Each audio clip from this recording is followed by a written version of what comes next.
Hello and welcome to my channel. It's Monica from Crafting with Quilling Lady, and I hope you have an absolutely wonderful day. In this video, I'm going to show you how to create a pop-up box with no dies. You only need 6 by 6 inches card base. I'm going to use a free gift from Creative Stamping Magazine, issue 98. In the magazine, you can find absolutely amazing ideas for different projects. The magazine also comes with beautiful stamp sets with lots of different sentiments and fruit you can use for any occasion. I really like those tiny fruit. They also come with smiley faces, feet and arms, so you can create really cool fruit creatures. The magazine also has some beautiful design papers with different images, patterns and ombre colors. And that's exactly everything we need to create today's project. So this is 12 by 6 inches cut base. As you can see, it has a score line in the middle and we're going to use it for the box. We need a scoreboard and I'm going to start scoring from the middle. We're going to use the line that's already there. So first I'm going to score 3.5, then 5 inches and 5.5 inches.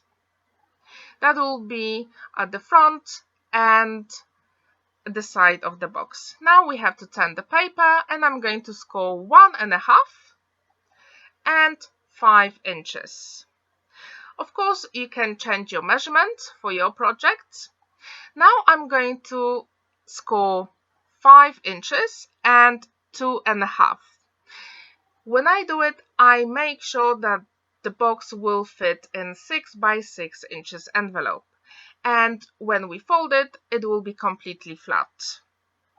That's what's so special about using 6 by 6 inches card base.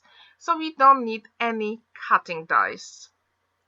Now, using our score lines, we have to get rid of some of the sides because this card is tiny, bigger than our box. So as you can see, I'm just using my score lines and I'm following them with my scissors. Super easy and quick. Now this is the most important bit. We need a flap because we have to attach the box together. As you can see, I'm making a flap with tiny bit of diagonal line to make it much more easier.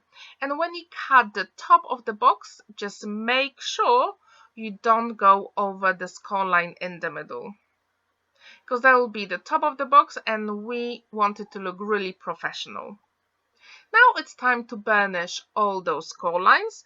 As you can see, the box itself is super easy to create.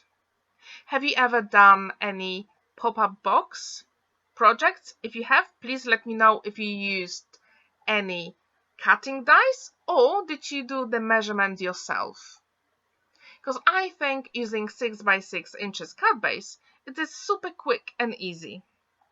And now, as you can see, when everything will be decorated, we can stick the side to the flap and it will be flat and ready to go in 6 by 6 inches envelope. Now, this is the trickiest part of all the card making projects. It is time to choose those design papers. As you can see, the magazine comes with lots of different images here, and the choice was actually pretty hard. However, I decided to use those beautiful fruit and green background.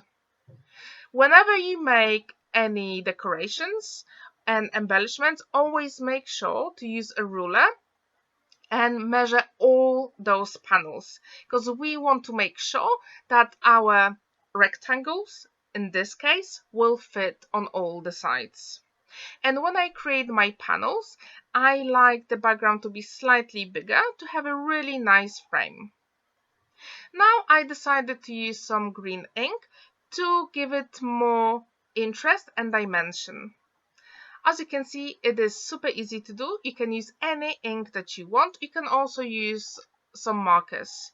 However, this paper is not very thick, so I thought it would be a good idea to use ink pad and ink blending tool.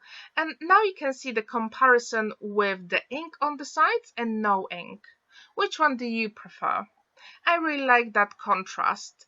I thought it was such a good idea to match those greens and pinks and reds together, because green and red are complementary colors, and together they actually work really, really well.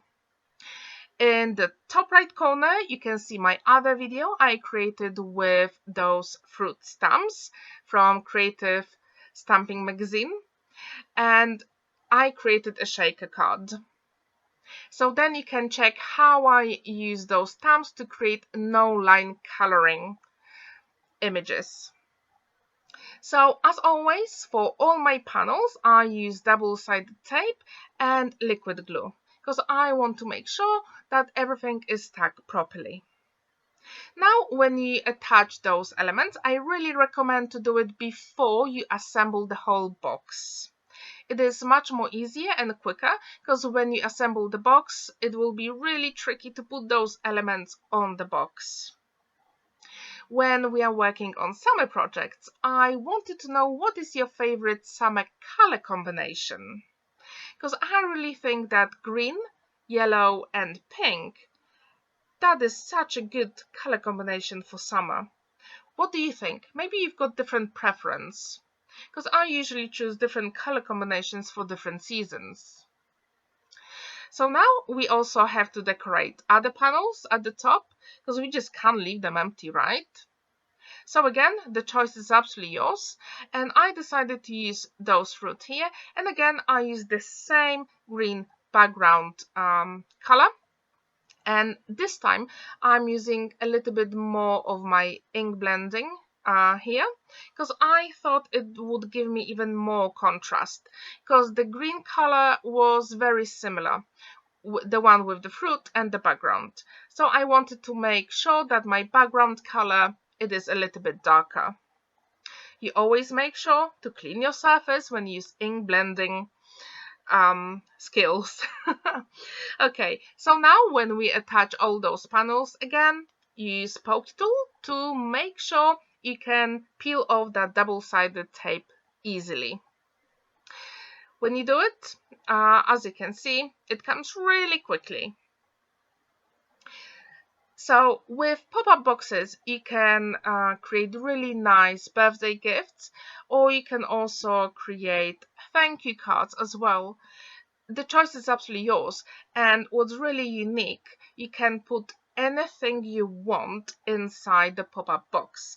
I decided to use those no-line coloring fruity friends images because I thought there's such amazing images for summer projects.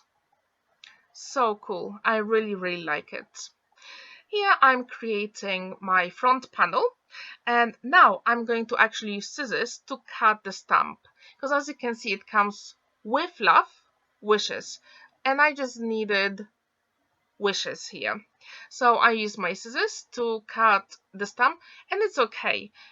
You can always do it, and it will stamp perfectly fine.